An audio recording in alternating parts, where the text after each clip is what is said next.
Welcome back to our channel. അപ്പോൾ നമ്മുടെ ഇന്നത്തെ പാർട്ട് 3 വീഡിയോ ആണ്. 7th സ്റ്റാൻഡേർഡിൽ English how far is the river എന്ന ചാപ്റ്ററാണ് നമ്മൾ എടുത്തുകൊണ്ടിരിക്കുന്നത്.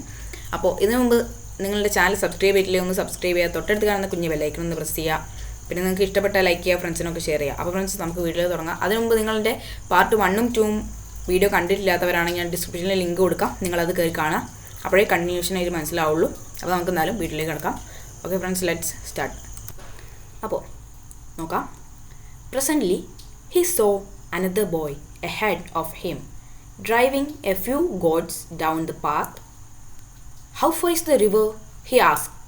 The village boy smiled in a friendly way and said, "Oh, not far, just round the next hill and straight down." The boy, feeling hungry, unwrapped his loaf of bread and broke it in leaves, offering one portion to the village boy. They sat on the hillside and ate in silence. Okay, നമുക്ക് ഇതിൻ്റെ order എന്താ ഇതിന് പറയുന്നത് നോക്കാം. Okay. പെട്ടെന്ന് തനിക്ക് മുമ്പിൽ റോഡിലൂടെ ആടുകളെ തെളിച്ചു കൊണ്ടുപോകുന്ന ഒരു ഗ്രാമീണ ബാലനെ അവൻ കണ്ടു. നദി എത്ര അകലെയാണ്? അവൻ ചോദിച്ചു. ആ ഗ്രാമീണ ബാലൻ സൗഹൃദപൂർവ്വം ചിരിച്ചുകൊണ്ട് പറഞ്ഞു, "ഓ, അധിക ദൂരമില്ല. അടുത്ത കുന്നിനെ ചുറ്റി നേരെ താഴേക്ക് പോയാൽ മതി." വിശപ്പ് തോന്നിയതിനാൽ അവൻ റൊട്ടിയുടെ പൊതി അഴിച്ച് 2 പാതിയാക്കി. ഒരു പകുതി തൻ്റെ സുഹൃത്തിന് നൽകി. അവർ കുന്നിൻ ചരിവിലിരുന്ന് നിശബ്ദരായ റൊട്ടി തിന്നു. അപ്പോൾ നമുക്കിനി നെക്സ്റ്റ് പാരയിലേക്ക് കിടക്കാം. When they had finished, they walked on together and began talking and talking. The boy did not notice the smarting of his feet and the heat of the sun and the distance he had covered and the distance he had yet to cover, but after some time his companion had to diverge along another path and the boy was once more on his own. Okay, നമുക്കിനി order എന്താ പറയുന്നത് നോക്കാം. Okay. അങ്ങനെ അവർ രണ്ടുപേരും നിശബ്ദരായിരുന്ന് റൊട്ടി തിന്നു. റൊട്ടി കഴിച്ചതിന് ശേഷം അവർ ഒന്നിച്ചു നടന്നു, നിർത്താതെ സംസാരിച്ചുകൊണ്ട്. തൻ്റെ കാല് വേദനിക്കുന്നതോ സൂര്യൻ്റെ കഠിനമായ ചൂടോ താൻ നടന്നു തീർത്ത ദൂരമോ ഇനി നടക്കാനുള്ള ദൂരമോ ഒന്നും ശ്രദ്ധിക്കാതെ അവൻ നടന്നുകൊണ്ടേയിരുന്നു. കുറേ കഴിഞ്ഞപ്പോൾ അവൻ്റെ കൂട്ടുകാരന് വഴി പിരിയേണ്ടി വന്നു. അവൻ വീണ്ടും അവൻ്റെ വഴിയിൽ ഏകനായി. ഓക്കെ, ഇനി next. He missed the village boy. He could not be seen. His own home was also hidden from view by the side of the mountain. The river was not in sight either. He began to feel discouraged. He was sorry he had finished the bread. He might want to eat later. He was determined to see the river. He walked on along the hot, dusty, stony path, past mud huts and terraced fields, until there were no more fields or huts, only forest and sun and loneliness. Now there was no man or any sign of man's influence, only trees and rocks and bramble and flowers, only silence. Okay, നമുക്കിനി order എന്താ പറയുന്നത് നോക്കാം. അങ്ങനെ അവൻ്റെ വഴിയിൽ അവൻ ഏകനായി. കൂട്ടുകാരൻ മറിഞ്ഞപ്പോൾ അവൻ വിഷമമായി. പർവ്വതത്തിൻ്റെ വശത്താൽ അവൻ്റെ വീട് മറക്കപ്പെട്ടിരുന്നു. നദിയും കാഴ്ചയിൽ വന്നിരുന്നില്ല. അവന് നിരാശ തോന്നിത്തുടങ്ങി. റൊട്ടി മുഴുവൻ തീർത്തതിൽ അവന് സങ്കടം തോന്നി. പിന്നീട് ആവശ്യം വന്നാലോ? എന്നാലും നദി കാണണമെന്ന് അവൻ ഉറപ്പിച്ചിരുന്നു. പൊടിയും കല്ലും നിറഞ്ഞ ചുട്ടുപൊള്ളുന്ന പാതയിലൂടെ അവൻ നടന്നു. മൺകുടിലുകളും തട്ടുതട്ടായ കൃഷിസ്ഥലങ്ങളും കടന്ന് കുടിലുകളും കൃഷിസ്ഥലങ്ങളും ഒന്നുമില്ലാത്ത വനവും സൂര്യനും ഏകാന്തതയും മാത്രമുള്ള സ്ഥലത്ത് അവനെത്തി. ഇപ്പോൾ ഇവിടെ മനുഷ്യനോ മനുഷ്യൻ്റെ സ്വാധീനത്തിൻ്റെ അടയാളമോ ഒന്നുമില്ല. മരങ്ങളും പാറകളും മുൾച്ചെടികളും പൂക്കളും മാത്രം, നിശബ്ദത മാത്രം. ഫ്രണ്ട്സ്, നമുക്ക് ചാപ്റ്റർ തീരാനായി നമ്മളെ ലാസ്റ്റ് പാരഗ്രാഫിലേക്ക് കിടക്കാൻ പോവാണ്. The silence was impressive and a little frightening. It was different from the silence of a room or street. It was the silence of space, of the unknown, the silence of God. Then, as the boy rounded a sharp bend, the silence broke into sound. A sudden roaring sound, the sound of the river far down in the valley. The river trembled over rocks. The boy gasped and began to run. He slipped and stumbled, but still he ran. Then he was ankled deep in the painfully cold mountain water, and the water was blue and white and wonderful. നമ്മുടെ last പാരനെ കുറിച്ച് നമ്മൾ author എന്താ പറയുന്നത് നോക്കാം. Okay, നമുക്ക് അതിലേക്ക് കിടക്കാം. അപ്പോൾ പാറകളും മുൾച്ചെടികളും പൂക്കളും മാത്രം നിശബ്ദതയുള്ള സ്ഥലത്താണ് അവൻ എത്തിയിരിക്കുന്നത്. ആ നിശബ്ദത മനം കവരുന്നതായിരുന്നു, ഒപ്പം അല്പം ഭീതിജനകവും. അത് ഒരു മുറിയിലെയോ തെരുവിലെയോ നിശബ്ദതയിൽ നിന്ന് വ്യത്യസ്തമായിരുന്നു.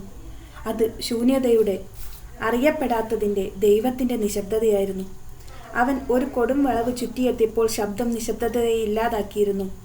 ശബ്ദത്തിൻ്റെ പെട്ടെന്നുള്ള ആരവം, നദിയുടെ സ്വരം, അങ്ങു താഴെ താഴ്വരയിൽ കല്ലുകളെ തട്ടിയും തടഞ്ഞും നദി ഒഴുകി. അവൻ കിതയ്ക്കുന്നുണ്ടായിരുന്നു, എങ്കിലും അവൻ ഓടി. തെന്നിമറിഞ്ഞു വീണു, എങ്കിലും അവൻ ഓട്ടം തുടർന്നു. ഇപ്പോൾ അവൻ പർവ്വതത്തിൽ നിന്നുള്ള തുളച്ചിറങ്ങുന്ന തണുപ്പുള്ള വെള്ളത്തിലാണ് നിന്നിരുന്നത്. വെള്ളമോ നീലയും വെള്ളയും കലർന്ന് അത്ഭുത കാഴ്ചയായി കാണപ്പെട്ടു. ഫ്രണ്ട്സ്, നമ്മുടെ ഈ ചാപ്റ്റർ അങ്ങനെ കഴിഞ്ഞു.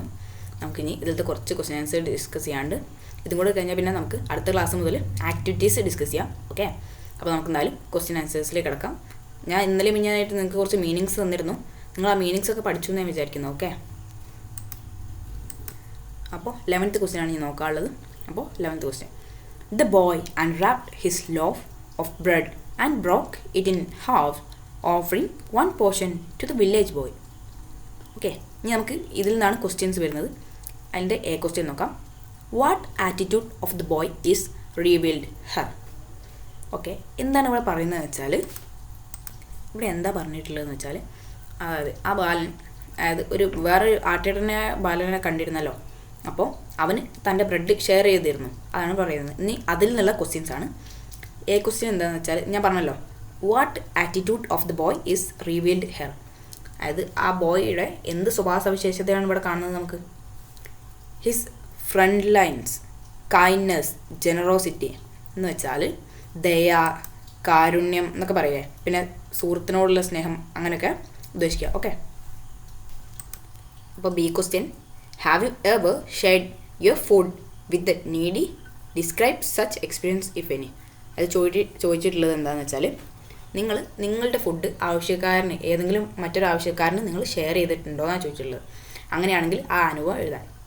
അപ്പോൾ ഞാനിപ്പോൾ എൻ്റെ ഒരു എക്സ്പീരിയൻസ് എഴുതിയിട്ടുണ്ട്, നിങ്ങൾ നിങ്ങളുടെ ഒരു എക്സ്പീരിയൻസ്, അതായത് ഇതിൽ ചെറിയ മാറ്റങ്ങളൊക്കെ വരുത്തി എഴുതുക. Okay, it was a Sunday as I was about to eat my lunch heard a strange voice. I come out. There was a very old man. He seemed very hungry. I gladly offered him a good portion of my food. I felt very happy. അത് എന്താണെന്ന് വെച്ചാൽ, അത് ഒരു ഞായറാഴ്ചയായിരുന്നു. Okay, അത് ഞാൻ ഭക്ഷണം കഴിച്ചുകൊണ്ടിരിക്കുമ്പോൾ ഒരു പാവപ്പെട്ട മനുഷ്യൻ്റെ ശബ്ദം കേട്ടു. അദ്ദേഹം ഒരു പ്രായമുള്ളൊരു മനുഷ്യനാണ്. There was A very old man. Okay, ഈ സീംഡ് വെരി ഹംഗ്രി, നല്ല വിശപ്പുള്ളവരെ തോന്നി അദ്ദേഹത്തിനെ കണ്ടിട്ട്. അപ്പോൾ ഞാൻ അദ്ദേഹത്തിന് എൻ്റെ ഭൂരിഭാഗം ഭക്ഷണം കൊടുക്കാമെന്ന് പറഞ്ഞു. അപ്പോൾ അത് കേട്ട് അദ്ദേഹത്തിൻ്റെ മുഖത്തുണ്ടായൊരു സന്തോഷം കണ്ടിട്ട് എനിക്ക് വളരെ സന്തോഷമായി. അതാണ് ഞാൻ എഴുതിയിട്ടുള്ള എൻ്റെ അനുഭവം. നിങ്ങൾ നിങ്ങളെ അനുഭവം അവിടെ എഴുതുക. ഓക്കെ, നമുക്കിനി 12th ക്വസ്റ്റ്യനിലേക്ക് പോവാം. Why did the boy feel discouraged? അത് ആ ബോയ്ക്ക് എന്തുകൊണ്ടാണ് നിരുത്സാഹപ്പെട്ടതുപോലെ തോന്നി, അത് എന്താ പറയുക, ഒരു മടുപ്പ് തോന്നിയത് എപ്പോഴാണെന്നാണ് ചോദിച്ചിട്ടുള്ളത്. ഓക്കെ, അത് എപ്പോഴാണെന്ന് വെച്ചാൽ, he was alone, the river was not in sight, so he begin to feel discourage. അത് അവൻ ഒറ്റയ്ക്കാണ്, അവനാണെങ്കിൽ നദിയെ കാണാനും പറ്റുന്നില്ല, പിന്നെ so he began to feel discourage, അതുകൊണ്ടാണ് അവനിങ്ങനെ നിരുത്സാഹപ്പെട്ട പോലെ തോന്നുന്നത്. ഓക്കെ, ഇനി നമുക്ക് 13th ക്വസ്റ്റ്യൻ നോക്കാം. The boy found the silence impressive but frightening. Why? അത് അവനൊരു എന്താ പറയുക, ചെറിയൊരു പേടി ഉണ്ടായിരുന്നു, പക്ഷെ എന്നാലും ഇമ്പ്രസ് ആയിരുന്നു. ഓക്കെ, അത് എന്തുകൊണ്ടാണെന്നാണ് ചോദിച്ചിട്ടുള്ളത്. The silence was different from the silence he had experienced in a room or street. Here he was impressive but a little frightening. Okay, എന്താണെന്ന് വെച്ചാൽ ഇതിനു മുമ്പ് അവൻ അനുഭവിച്ചിട്ടില്ലാത്ത തരത്തിലുള്ള ഒരു സൈലൻസ് ആയിരുന്നു. എന്താണ്, ഒരു റൂമിൽ ഉള്ള സൈലൻസ് അല്ല, ഒരു സ്ട്രീറ്റിലുള്ളതല്ല, ഒരു ഫോറസ്റ്റിലുള്ള സൈലൻസാണ് അവൻ അനുഭവിക്കുന്നത്. അതുകൊണ്ട് അവന് എന്താ പറയുക താല്പര്യം ഉണ്ടായിരുന്നു. ഓക്കെ, ചെറിയൊരു പേടി ഉണ്ടായിരുന്നു. ഇനി നമുക്ക് 14th ക്വസ്റ്റ്യൻ നോക്കാം. What broke the silence of space എന്ന് വെച്ചാൽ അത് ആ ശൂന്യമായ സ്ഥലത്തെ നിശബ്ദത ഭേദിച്ചത് എന്ത്? ഇത് നല്ല ശാന്തമായിട്ട് പോകാമെന്ന് പറഞ്ഞല്ലോ, അതിൻ്റെ ഇടയ്ക്ക് ഒരു പെട്ടെന്ന് ഒരു സൗണ്ട് വന്നു. എന്താണ്? The roaring sound of the river broke the silence of the space. അത് ആ വെള്ളച്ചാട്ടത്തിന് ആ വെള്ളത്തിൻ്റെ ശബ്ദം അതാണ് അവിടെയുള്ള നിശബ്ദത, ആ സൈലൻസ് മാറ്റിയത്. ഓക്കെ, ഇനി നമുക്ക് അടുത്ത ക്വസ്റ്റ്യനിലേക്ക് പോകാം. The boy slipped and stumbled but still he ran. Why? അതായത് അവൻ വഴുതി കാലെറി, അതായത് വീഴാൻ പോയിട്ടും ഒന്നും അവൻ ഓട്ടം നിർത്തിയില്ല. അത് എന്തുകൊണ്ട് എന്ന് വെച്ചത്, the roaring sound of the river attracted him madly. He was very eager to see the river, so he run to the river. അതായത് ഇത്രയും ദൂരം അവൻ നടന്നു വന്നത് ആ റിവർ കാണാൻ വേണ്ടിയിട്ടാണ്. അപ്പോൾ ആ റിവറിൻ്റെ റോറിങ് സൗണ്ട് അത് കേട്ടപ്പോൾ അവൻ്റെ എന്താ പറയുക ഒരു അട്രാക്ഷൻ തോന്നി, പെട്ടെന്ന് ചെല്ലണമെന്നല്ല, അതുകൊണ്ട് അവൻ ഓടി. അതുമാത്രമല്ല അവന് ഭയങ്കര ആകാംക്ഷ ഉണ്ടായിരുന്നു ആ റിവർ കാണാൻ, അതുകൊണ്ട് അവൻ സ്പീഡിൽ ഓടി. ഓക്കെ, ഇനി 16th question. Identify the words used to describe the water. അതായത് ജലത്തിനെ വിവരിക്കാൻ ഇതിലുപയോഗിച്ചിട്ടുള്ള വേർഡുകൾ എന്തൊക്കെയാണ്, അത് ജലത്തിനെ കുറിച്ച് പറയാൻ ഇവിടെ ഉപയോഗിച്ചിട്ടുള്ള സെൻറ്റൻസുകൾ ഏതൊക്കെയാണ്? Okay, blue, white, wonderful, cold. അതായത് നീല നിറത്തിലുള്ളത്, വെള്ള, പിന്നെ അത്ഭുതകരം, പിന്നെ തണുപ്പുള്ള എന്നൊക്കെയാണ് വെള്ളത്തിനെ കുറിച്ച് ഇതിലുള്ള സെൻറ്റൻസുകൾ. ഓക്കെ, അപ്പോൾ 16 ഒരു ക്വസ്റ്റ്യൻ അല്ല, എയും ബിയും ഉണ്ടായിരുന്നു. അപ്പോൾ നമുക്ക് ബി ക്വസ്റ്റ്യൻ എന്താണെന്ന് നോക്കാം. The water in this river is clean and bright. Are our rivers same if not why? അതായത് ആ ജലം അതായത് നല്ല ശുദ്ധമായിരുന്നു, തിളങ്ങുന്ന നല്ല ക്വാളിറ്റിയുള്ള ജലമായിരുന്നു, അതായത് നല്ല വൃത്തി മാലിന്യമൊന്നും ഇല്ലാത്ത ജലമായിരുന്നു. അവർ നമ്മുടെ നദികളും അതുപോലെയാണോ, അല്ലെങ്കിൽ എന്തുകൊണ്ടാണ് എന്നാണ് ചോദിച്ചിരിക്കുന്നത്. അത് നമുക്ക് എല്ലാവർക്കും അറിയുന്ന കാര്യം തന്നെ ആയിരിക്കും.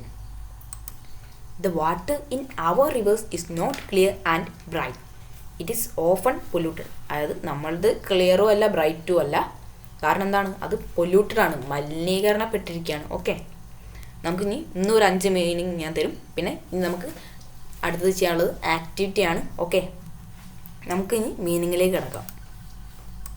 അപ്പോൾ വേർഡ് മീനിങ്. പ്രസൻ്റ്ലി, സൂൺ എന്ന് വെച്ചാൽ ഉടൻ, പെട്ടെന്ന് എന്നൊക്കെ പറയില്ലേ, അതന്നെ. ഞാൻ അടുത്തത് അൺറാപ്ഡ്. അൺറാപ്ഡ് എന്ന് വെച്ചാൽ ഓപ്പൺഡ്, അത് തുറന്നു എന്നൊക്കെ അർത്ഥം തന്നെ. Diverge, to follow a different direction, ദിശ മാറുക എന്നർത്ഥം. Okay, stumble. സ്റ്റംബിൾ എന്ന് വെച്ചാൽ ടെമ്പിൾ ഡൗൺ എന്നൊക്കെ പറയും. ഓക്കെ, അതായത് നമ്മൾ കാൽ തട്ടി വീഴാൻ ഭാവിക്കുക എന്നൊക്കെ പറയും, അത്രയാണ്.